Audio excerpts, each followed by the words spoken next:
the arrival of a man who doesn't belong to Earth. The paddock pretends it has seen everything. High-siders that twist physics, champions who rewrite eras, rookies who arrive glowing with hype until the stopwatch slices them open. But every once in a while, a shadow walks in that doesn't behave like the rest. Not a rider, not a prospect, something else entirely. Something that carries its own gravitational pull. That's what it felt like when Toprak Razgatlioglu stepped into MotoGP. Not a debut, not an arrival, an intrusion. The Valencia air that day felt thick and metallic, trembling like it knew it was about to witness the first spark of a storm that didn't care about history, hierarchy, or polite paddock introductions. Mechanics looked up from the Yamaha V4 like they'd heard steel scrape concrete. Riders paused like prey catching the scent of a predator that shouldn't be this close to the village. Because Toprak didn't walk in like someone grateful to be here. He walked in like he'd been forced to stay away for too long. Head lowered like a weapon, footsteps slow, deliberate, eyes that scanned the track surface like scripture. He wasn't the face of MotoGP, not yet. He wasn't the heir to Marquez's throne, not yet. But the silence he brought with him, that was real. That was earned. Everyone has seen MotoGP rookies arrive with energy. But Toprak arrived with pressure.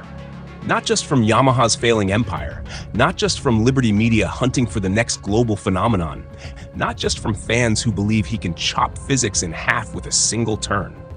The real weight came from the comparisons, because whether he likes it or not, the world keeps aligning him with one name: Marc Marquez. Not the 2020 wounded version, not the 2023 gambler, not even the 2025 destroyer who won a title with 5 rounds left. No, people compare Toprak to the impossible one, the mythical blend of Rossi's precision, Stoner's brutality, Duhan's monster mindset, Pedrosa's temper control, Lorenzo's cornering scripture, and his own generation's aggression layered over a decade of reading every track like a second language. Toprak is big. He is unique. He is dangerous in ways MotoGP has not seen in years. But the question that hovers above all this smoke is violent, simple, and cruel. How close is he to Marc Marquez? Not the idea of Marc, not the legacy of '93, but the actual living, breathing force of nature, who still walks these pits and still shapes this sport like the sun shapes shadows. Can Toprak be the next face of MotoGP? Or does that crown only sit on heads built from different material, the measure of a phenom? Toprak Razgatlioglu didn't ask to be compared to Marc Marquez. The paddock simply couldn't resist. The moment the Turkish force stepped into the Valencia test, the whispers began running through hospitality units like electricity. Did you see his body position? That corner entry looked illegal. He's already braking later than half his teammates. It wasn't hype, it was hunger. MotoGP has survived droughts before, but when a rider arrives with a smell of danger, a smell of something never seen before, the sport reacts like a starving animal shown fresh meat. Because for 10 years, MotoGP's identity has been shaped around one force: Marc Marquez.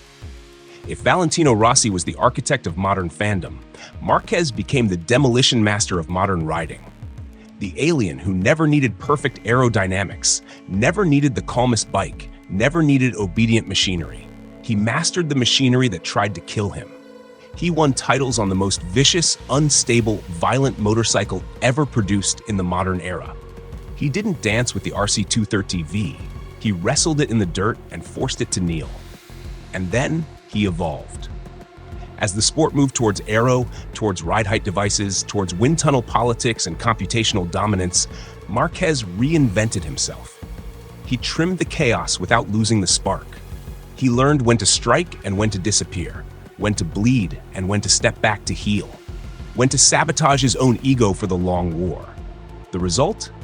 The 2025 season, where he murdered doubt one race at a time, won the championship with 5 rounds remaining, and made the modern Ducati look like an extension of his spine. That's the benchmark Toprak is being measured against. Unfair? Absolutely. Real? Completely. Because MotoGP never compares rookies to normal riders. It compares potential threats to the throne. The buildup around Toprak is not about his stoppies, his sideways entries, or his impossible braking markers. It's about the expectation that he could shatter the sport's physics the way Marquez did in 2013, 14, 2016, 2017, 2018, 2019, and then again in 2025 with that God-killer comeback. But here's the twist. Toprak doesn't ride like Marquez. At all. Where Mark bends the bike under him like liquid metal, Toprak snaps the bike like a whip.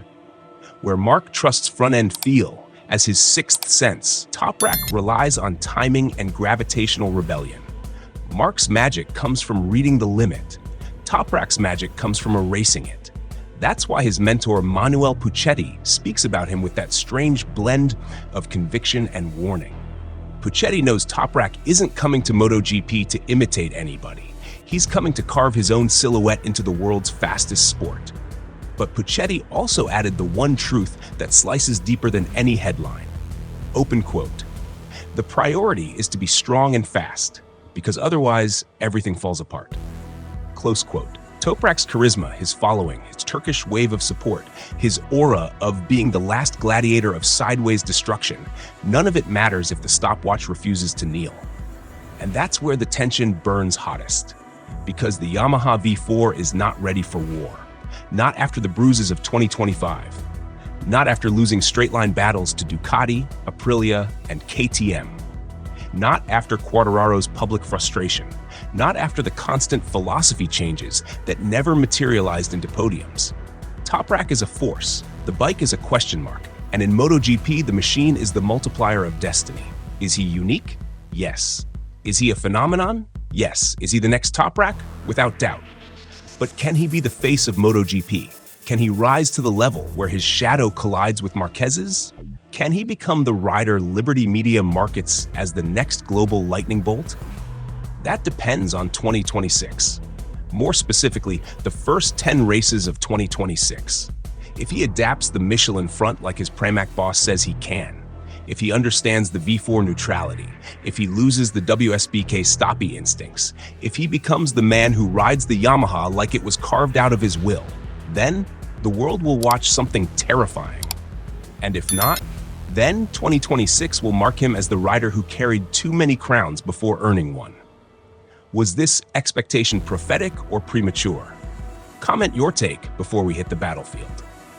MotoGP doesn't reward fairy tales.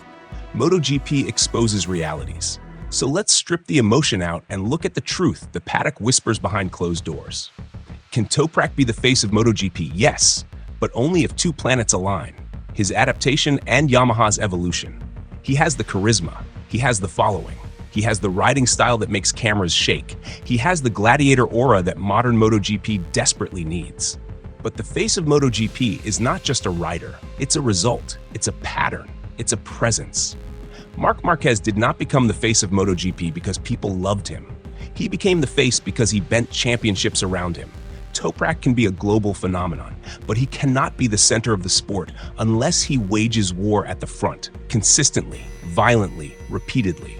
And to do that, he needs a bike that isn't a half-finished experiment. The Yamaha V4 must give him at least a blade, not a butter knife. The truth? 2026 will not decide if Toprak is a legend. It will decide whether he even gets the chance to become one. Can Toprak compete with Marc Marquez in 2026? Let's cut through the noise. Not on equal terms, not immediately, not unless Yamaha delivers a breakthrough that borders on miraculous. Because the man he is being compared to is not the 2020 version struggling with injury, not the 2023 version chasing old ghosts, not even the 2024 version adapting. He is being measured against the 2025 ultra-refined, mentally sharpened, tactically perfect predator who won a championship with 5 rounds remaining and turned a Ducati into a divine extension of his instinct. Marc Marquez is the thesis of MotoGP evolution. The combination of Rossi's precision, Stoner's brutality, Duhan's hunger, Lorenzo's corner purity, Pedrosa's control, all fused with a modern, almost saint-like understanding of when to fight and when to withdraw. Toprak isn't supposed to match that in year one. No rookie in history has matched that in year one. but the comparison still hangs on him like a shadow.